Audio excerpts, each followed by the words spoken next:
According to Ellingham diagram the oxidation reaction of carbon से carbon monoxide में be use to reduce which of the following oxide at lowest temperature. तो आपको सबसे पहले ये देखना पड़ेगा जो एलिंगम डायग्राम, एलिंगम, जो एलिंगम डायग्राम होता है, ठीक है, एलिंगम डायग्राम बेसिकली क्या है,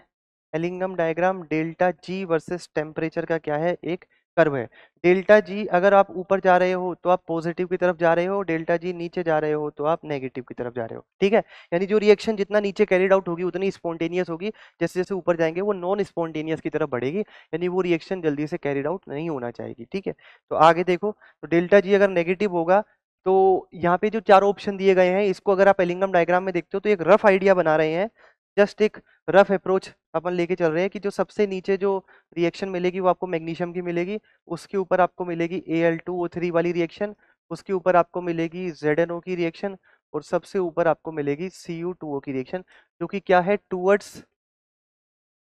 इन चारों में से सबसे ऊपर क्या है, Cu2O वाली रिएक्शन है जो कि पॉजिटिव डेल्टा जी पे जा रही है, जो कि क्या है नॉन स्पॉन्टेनियस है, यानी ये नहीं बनना चाहेगा, तो ये क्या हो गया लीस्ट स्टेबल। लीस्ट स्टेबल अगर हो गया तो इसको कैरिड आउट कराने के लिए हमें एक अच्छे रिड्यूसिंग एजेंट की जरूरत पड़ेगी। कैरिड आउट बाय, क्या करेंगे अपन इस मेटल ऑक्साइड को क्या करेंगे इम्प्योर मेटल में रिड्यूस करने के लिए, उसके लिए अपन यूज करेंगे कार्बन से कार्बन मोनोऑक्साइड की ऑक्सीडेशन रिएक्शन,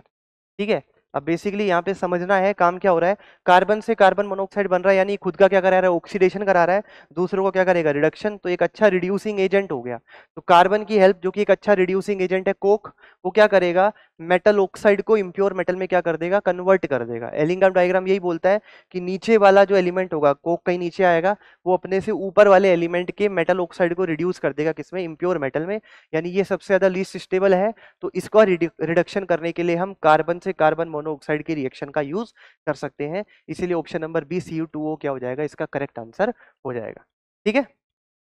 चलिए थैंक यू सो मच, ऐसे ही पढ़ते रहिएगा, ऑल द बेस्ट।